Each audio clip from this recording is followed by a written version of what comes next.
Hello, class and Dr. Sanchez. My name is Dana Johnson, and I am pleased to be here and present my graduate research project titled Servant Leadership and its Impact on Team Development. Although servant leadership has been around for quite some time, it has only recently come to light with Robert Greenleaf's research.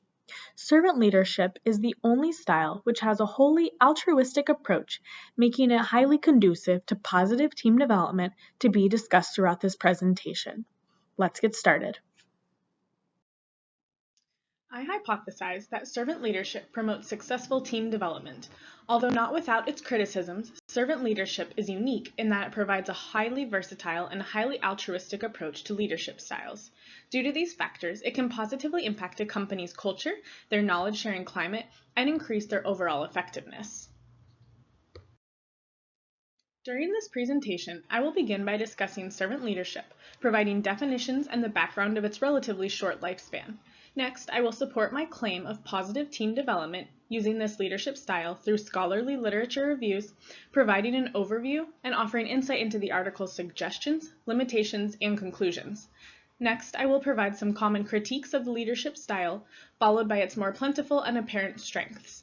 I will discuss implications of how this leadership style has and will affect 21st century leaders and provide recommendations for its continued use. The final slides will contain references from throughout my presentation. Although an old idea, Robert Greenleaf first articulated what is now considered servant leadership in 1970. Born in 1904, Greenleaf was considered a mechanic, a machinist, and a community steward growing up. He began his career at AT&T, working his way up the ranks to Director of Management Development.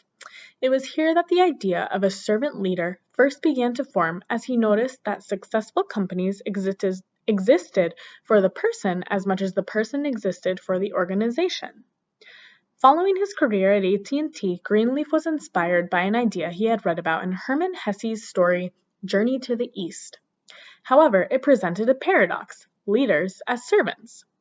Hermann Hesse's story told of a group of men on a mythical journey, accompanied by their servant Leo, who performed chores for the group but also kept their spirits high through his song and overall demeanor. When Leo disappears, the group falls into disarray. Without Leo, they are unsure how to operate, leading to Greenleaf's theory that in order to be a leader, one must first be a servant. Following his reading of Journey to the East, Greenleaf published his first paper in 1970 titled The Servant as a Leader. Let's first delve into the definition of servant leadership. There is not one clear and concise definition of servant leadership. Due to this, I have pulled some of the more prominent quotes from Robert Greenleaf's initial writings concerning the topic. First and foremost, servant leadership is the natural feeling that one wants to serve, and to serve first. It is the ultimate goal. This altruistic approach is what sets aside this style of leadership from others. Servant leaders place the good and well-being of others over all else, emphasizing building their followers' capacities and skills. 10 qualities are central to servant leadership, which will be discussed at length on the next slide. Listening, empathy, healing, awareness, persuasion, conceptualization, foresight, stewardship, commitment to the growth of people, and building community. Researcher Spears identified through Greenleaf's writings 10 characteristics that were found to be important and crucial in a servant leader. The first, listening, is a large part of servant leadership. Although promoted within other leadership styles, the servant leader listens wholeheartedly to what is being said, along with what is not being said, in order to clarify the will of the group. The second characteristic, empathy, pertains to a deep understanding of individuals and their needs.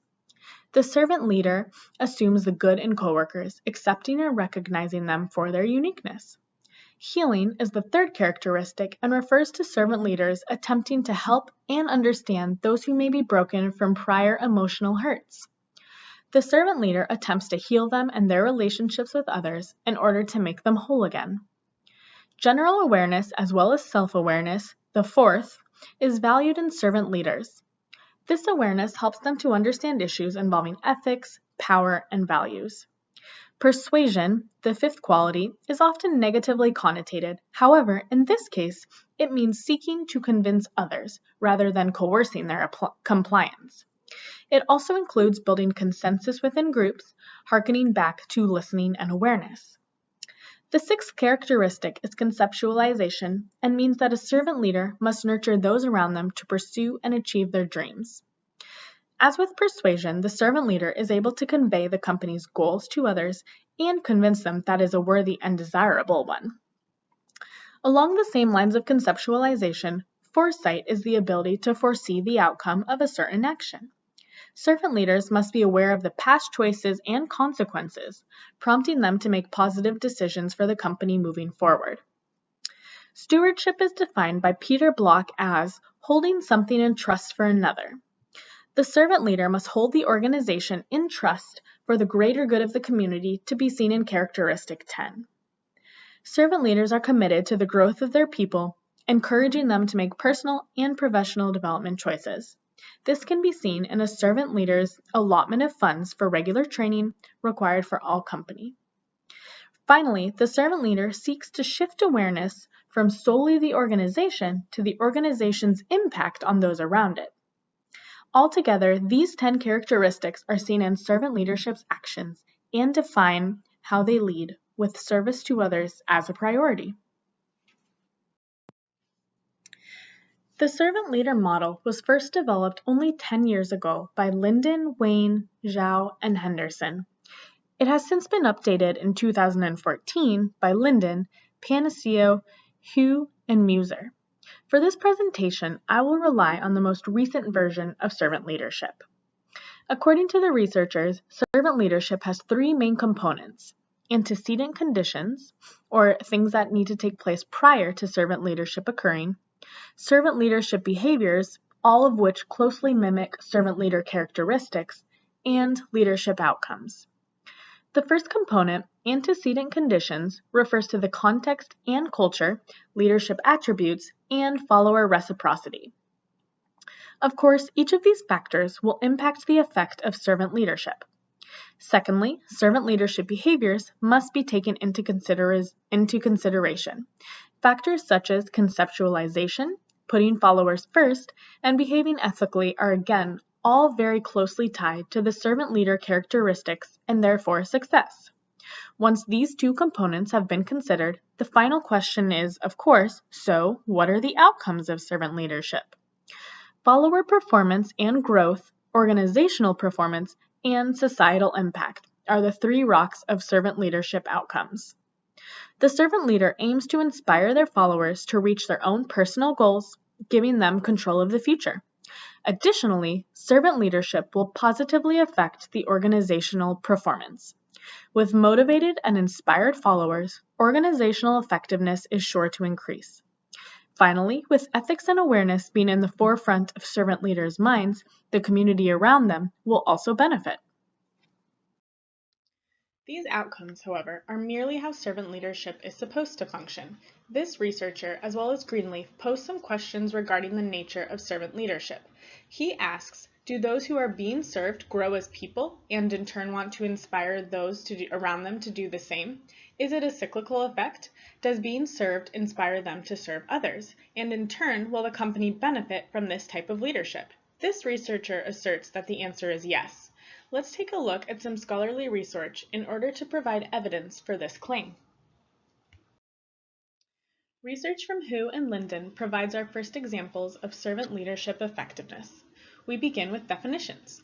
Goal and process clarity describes the amount of detail and understanding one has regarding team and individual goals. Studies suggest that with clarity of goals comes more effective communication. Team potency is members' shared beliefs about their collective capabilities, their belief of effectiveness. Hu and Linden's first hypothesis asserts that team potency is a mediator between goal and process clarity. Their second hypothesis states that servant leadership moderates the relationship between all three of these factors, and that the stronger the servant leadership, the stronger the relationship between goal and process clarity, and team potency. In order to test these hypotheses, a survey was given to 304 employees comprising 71 teams. 60 upper-level managers were also included in the survey. Various factors were ranked, including goal and process clarity, team potency, and servant leadership using a scale of 1 to 7. Sample questions included rank the degree of clarity felt about my job duties and my manager cares more about my success than their own. Using hierarchical linear modeling, Hugh and Linden analyzed whether team potency mediates the effect of goal and process clarity and whether servant leadership factored into this effectiveness. The hypotheses were correct. There was a positive interaction between goal and process clarity and team potency. Additionally, goal and process clarity and team potency was found to be stronger in the presence of high servant leadership than in its absence. In the absence of servant leadership, the impact of goal and process clarity was no longer positive and in some cases became negative, illustrating the positive impact of servant leadership on its team effectiveness. Hu and Linden suggest that leadership training is necessary to develop servant leader behaviors which will in turn shape the team's effectiveness. Additionally, it is important for teams to understand their goals as well as believe in reaching those goals, both factors which are supported by a servant leadership style of management. The study's limitations included its limited population as only bankers from China were included in the survey. Additionally, a rather small sample size was used, which could hinder the accuracy of the results. This graphic from the study illustrates the overall impact that servant leadership has on team effectiveness. As you can see, servant leadership touches all of the branches related to team effectiveness, meaning that including it in leadership training, as the researchers suggested, is a wise idea. Servant leadership is not necessarily inherent and can be taught to those who see its value. From this study, it is clear that servant leadership should be incorporated into organizations which wish to develop and better their followers' teamwork.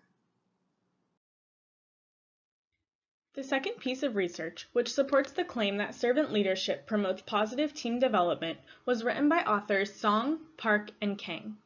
They assert a twofold hypothesis. One, that servant leadership positively influences a company's performance by promoting a knowledge-sharing climate, and two, this knowledge-sharing climate will further mediate the relationship between servant leadership and team performance.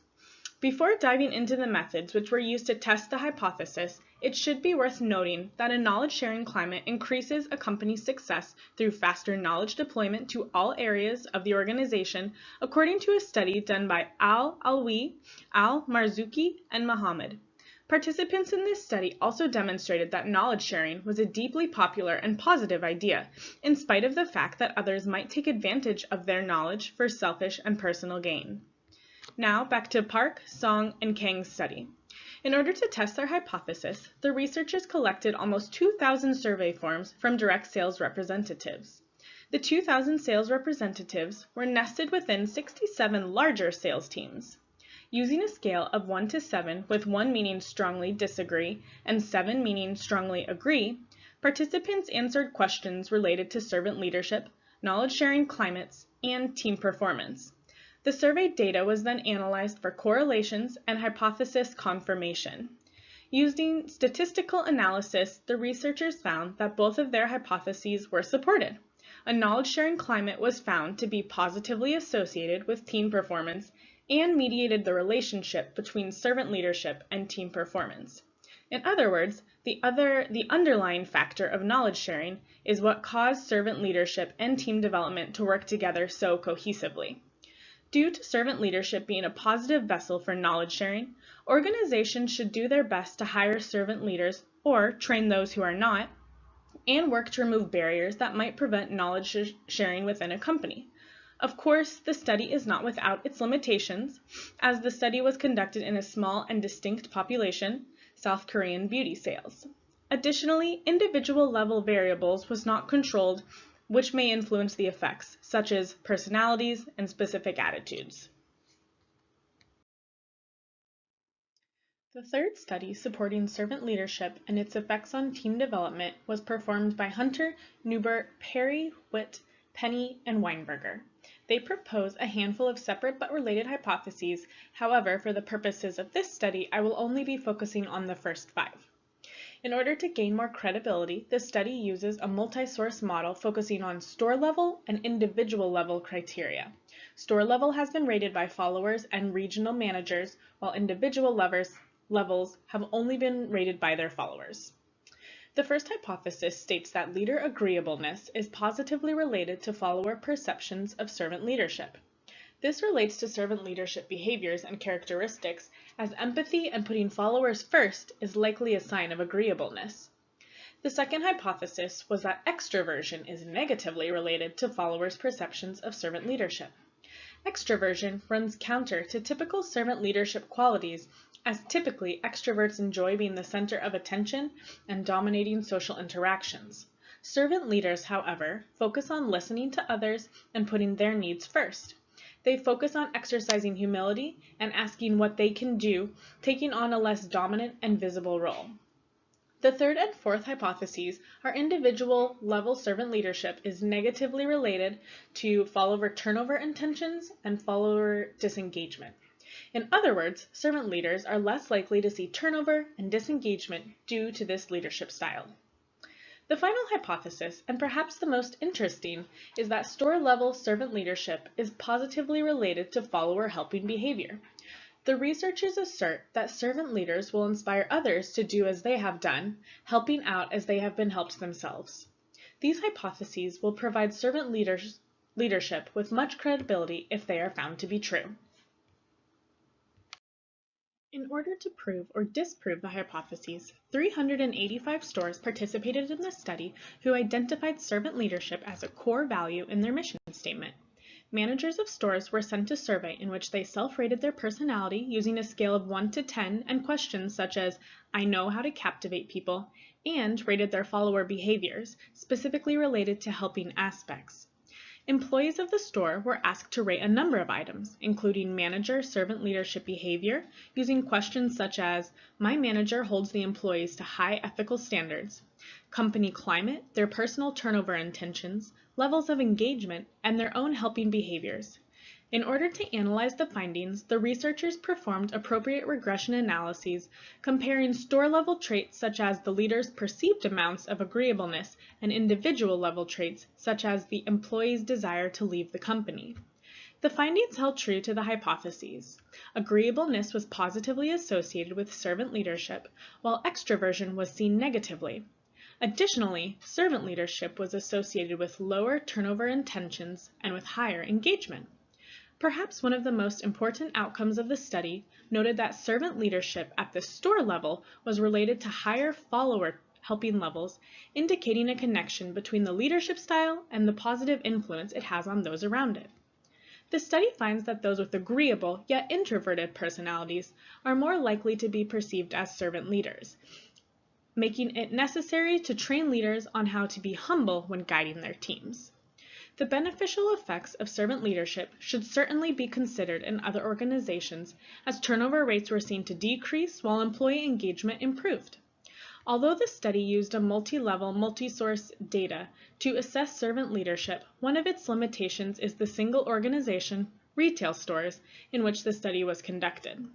Additionally, when distributing the surveys, the researchers let managers choose whom to give them to, and thus, all or maybe even a small portion of the employees might have received the surveys, introducing sampling bias into the study.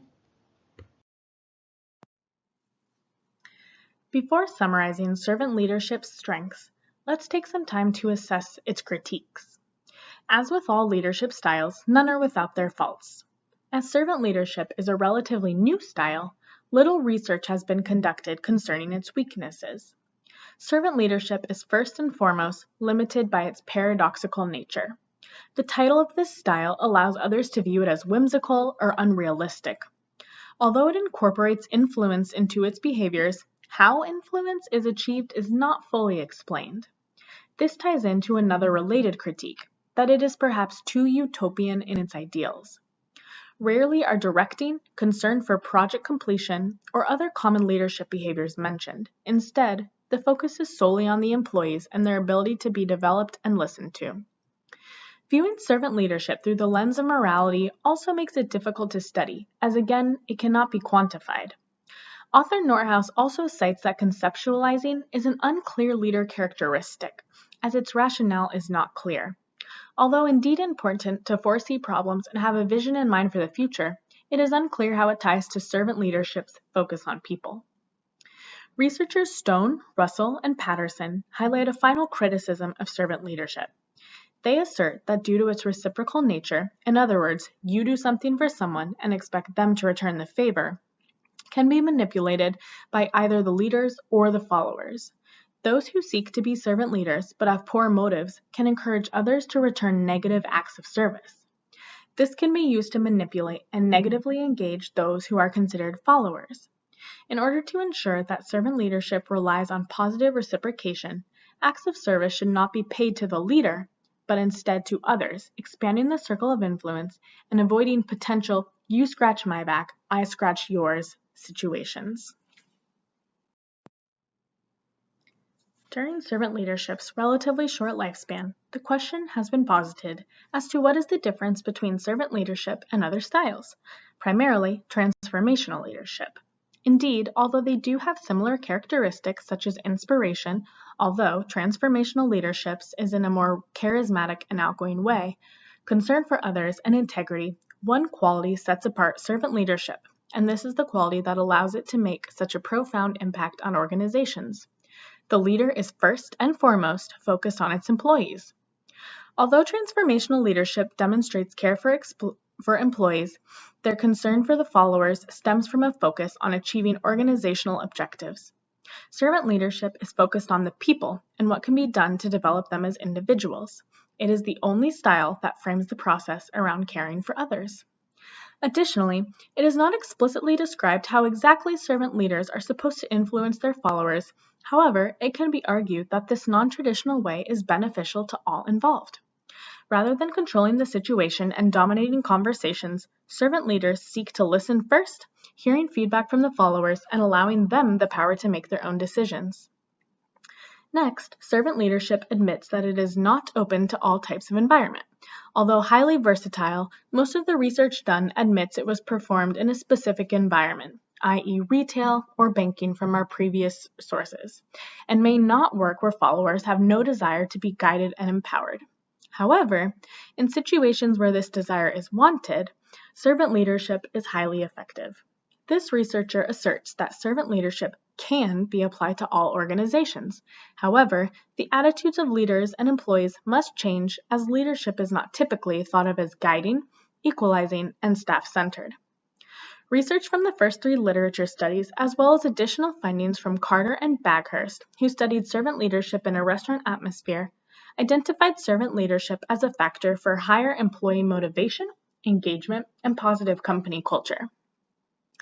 From the previously mentioned studies, servant leadership has an impact on team development, encouraging more motivation, engagement, and longer tenure. All of these items help to facilitate strong and cohesive teams who will be successful. A growing mark in the 21st century, team structures are found within nearly every organization. Researcher Robles performed a study and found that communication was the second most valuable soft skill in a survey of 57 executives, emphasizing that a solitary job is unlikely to be found in many industries. Communication at some level will likely be required. A study by Irving and Longbotham found that team effectiveness was increased in companies where servant leadership was present. Servant leadership is beneficial to all companies who strive to have an inclusive and effective teamwork component. Robert Greenleaf's presence is beginning to take a prominent hold in today's industries. Although examples of it have been seen in historical figures such as Martin Luther King Jr. and Mahatma Gandhi, Greenleaf articulated its qualities and brought it well into the 21st century. The Greenleaf Center for Servant Leadership is an international nonprofit agency which seeks to educate those about servant leadership and its traits. Its goal is to improve company relations by bringing a more thoughtful and caring quality of leadership to prominence. Although still in its infancy stages, servant leadership has begun to impact companies worldwide. SAS, or SAS, Wegmans Food Markets, and Whole Foods are all examples of successful companies who identify as practicing servant leadership.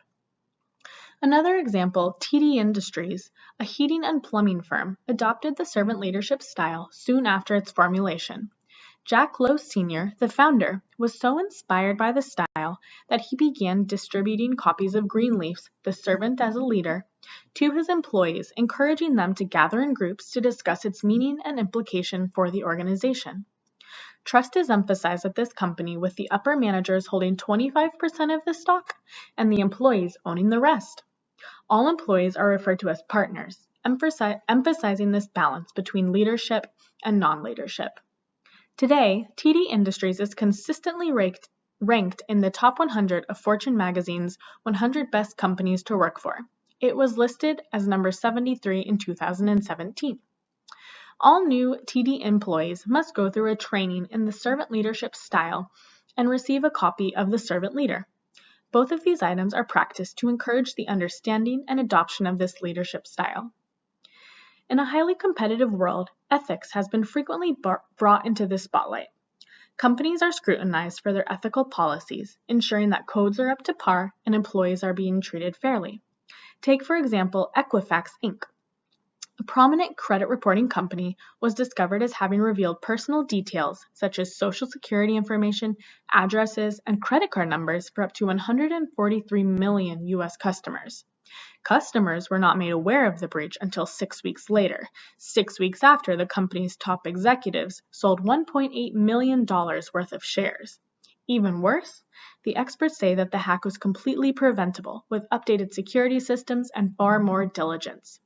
Could this breach have been prevented with more ethical training? The question lies in whether ethics education makes people more ethical. Researcher Mick Mahone asserts yes. According to Mick Mahone, servant leadership should be taught in businesses as an ethical approach. By incorporating servant leadership as a system for an entire organization, ethical environments are more likely to be developed. We will look more at how to develop this system in the next slide. All of these factors have affected servant leadership and its impact on the 21st century. Let's take a look at how we can incorporate servant leadership into the workplace in order to continue its positive impact. Many recommendations were briefly presented throughout this presentation. However, I will now provide some insight into how servant leadership should be applied in an organization and how it can positively affect team development as well as the overall organization's culture. As mentioned before, servant leadership must be thought of as a company culture and an ethical organizational system. In this way, a process should be put into place which will help to guide people towards making ethical decisions, a highly regarded quality in servant leadership. In this way, servant leadership is teachable. Researcher Rost suggests a 5-step framework that will help people to develop servant leadership's ethical orientation. The steps involve having a large group orientation, being oriented toward the process, being oriented towards a virtuous organization, not just virtuous people, developing a clear understanding of how to promote the common good, and to be boundaryless in terms of gender, race, religion, etc. Researcher Mac Mahone finds fault with Ross' second point, being oriented toward a process, as servant leadership contains many qualities that do not necessarily have a set process. However, practicing servant leaders should allow those involved to better develop their ethical decision-making processes, or gut instincts. In addition to Ross' 5-step framework, servant leaders contain all qualities which are not necessarily innate, but teachable and moldable as well. As mentioned in the study by Hunter, Newber, Perry, Witt, Penny, and Weinberger, extroversion was seen as a detrimental quality to those looking to abide by servant leadership. If leaders were extroverted, they might not necessarily have to change their entire demeanor, but ensure that they are presenting information in a humble and honest way. Although it may take time and persistence, becoming a servant leader is possible with support and commitment from the organization. Servant leadership has been identified throughout the presentation as a predictor of positive company traits. However, servant leadership research has just begun to scratch the surface. The majority of findings have pointed to its usefulness for engagement, employee satisfaction, and team effectiveness. Increased research should continue to be done to validate these findings and uncover just how it can be applied in this industry. This researcher is confident of the positive effects that servant leadership can have on each and every organization. Thank you for your time. Feel free to post any comments or questions on the discussion board.